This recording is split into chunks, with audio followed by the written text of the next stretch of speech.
Hello and welcome to Ride Revolution, a channel about cool electric rides in all their forms. My name's Rich.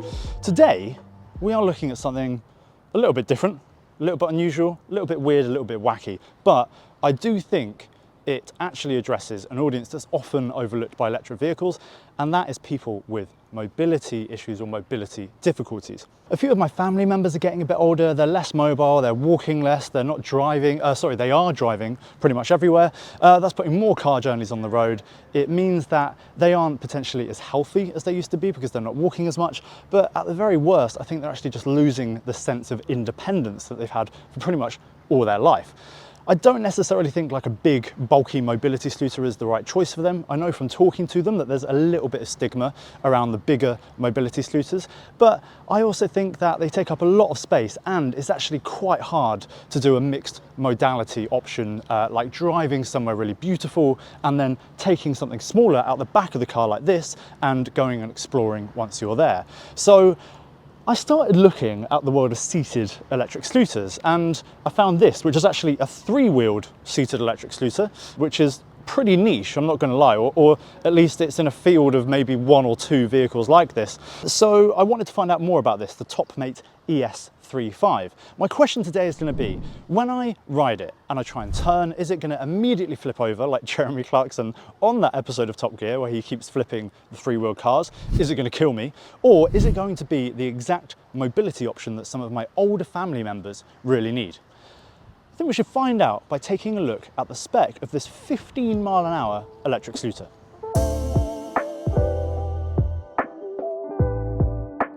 This compact scooter weighs 35 pounds or 15 kilograms, which makes it a middleweight scooter, not the lightest and not the heaviest.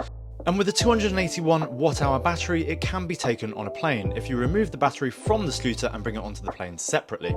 The battery gives it a maximum range of 15 miles, though in my experience it's more like 10 miles.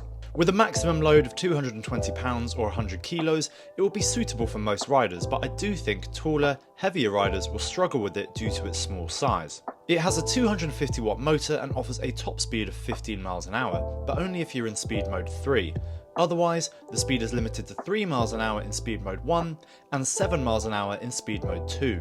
I'll talk more about the pros and cons of those speed modes later. The 10-inch pneumatic tyres make it a fairly comfortable ride, though with only one brake, which is electronic, and on the front wheel, it's slightly lacking in this department. Slamming on the front brake can cause the rear wheels to kick up, so you need to be careful with it.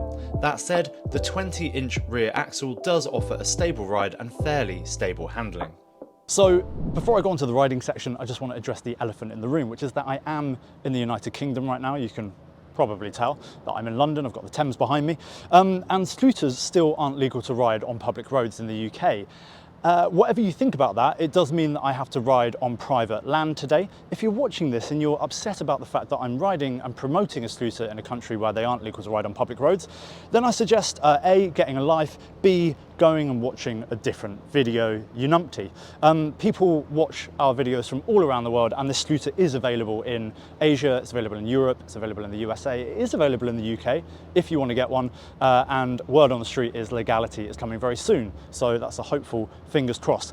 Anyway, let's get on with some riding and see how long I can survive.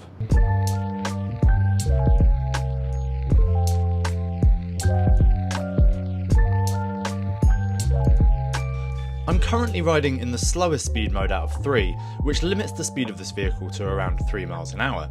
I will go faster soon, but I want to test it at a pace that I think most riders will be using it.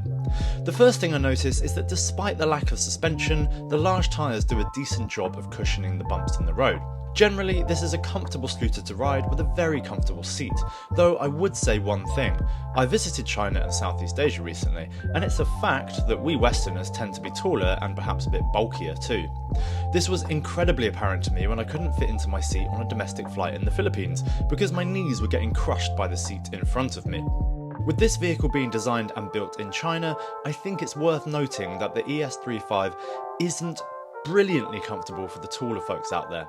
I feel a bit like a clown riding a clown tricycle, and when you're as pale as me, and you have red hair, you need to do anything you can to avoid accidentally looking like a clown. While I've got your attention, by the way, please subscribe to this channel if you're enjoying this video. I'm trying to grow it into a hub for e-scooter reviews and guides, all whilst having some fun and being entertaining. So if that sounds up your street, then join me. When you're sitting on this, you really want the handlebars to be forward, which I feel is like a, that's how it should be.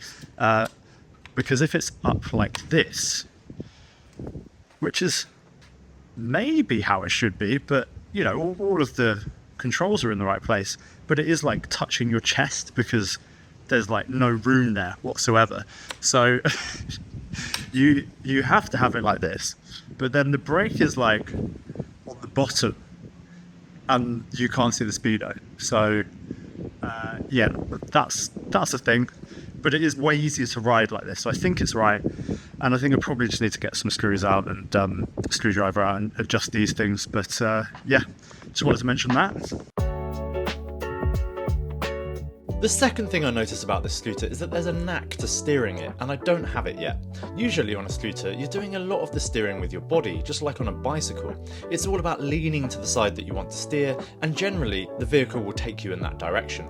But because of the two rear wheels, that's not an option here. You have to turn the front wheel in order to steer, and that's a slightly bizarre and unnerving feeling, because the forward momentum of the scooter means that it and your body want to continue going in a straight line even when you turn. So steering does feel slightly like you're fighting the laws of physics, and does make me feel like I'm Jeremy Clarkson in the three-wheeled car on that Top Gear episode. And it's worth noting I'm only on speed mode 1, so let's put it in speed mode 3 and see how that is. Okay, so I'd say speed mode 3 is great in a straight line, if you're going down a long straight road and you need to eat up some meters, but for anything involving intricate steering, stick to speed mode 1, trust me. Generally, the lack of smoothness on cornering is potentially a worthy trade-off for the stability provided by the dual rear wheels. Just make sure that you make that trade-off and stick to it, because if you try and steer this thing at 15 miles an hour, you probably won't have any front teeth left afterwards. It's worth noting that the brakes on this are very effective, which is a big plus, but just be careful because, as I said earlier, it's a front brake. So now that we've got a bit of riding under our belts, let's see what it's like to live with. So like, sticking with the notion of clowns, it's very easy to sort of fall into the slapstick comedy show when you're trying to fold this out and fold it down again. If you accidentally end up on this side, then you pull the latch and, oh, actually that was really easy. Maybe I'm just talking rubbish. I think the way I thought I was doing it right, I was actually doing it wrong, and that's the right way. So I'm now rewriting this entire part in my head, because you just pull that latch and then you pull the seat up and you're done. And then when you want to put it away again, you pull the latch, you fold the seat down, you pull the latch again.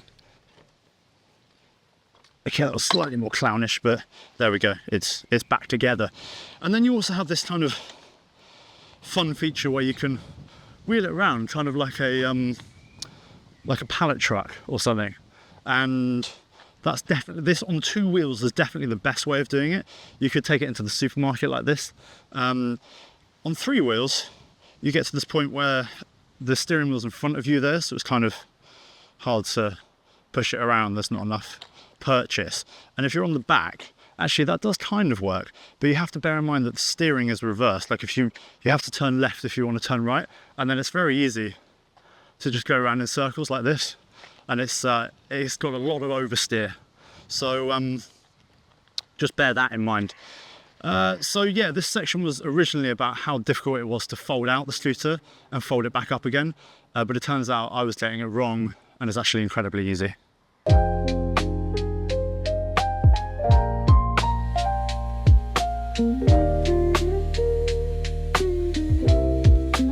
Okay, it's time for some conclusions, and I want to start off first by just saying that I love scooters. I think they're a really important mobility option. They get people out of cars, they get people travelling further and exploring more.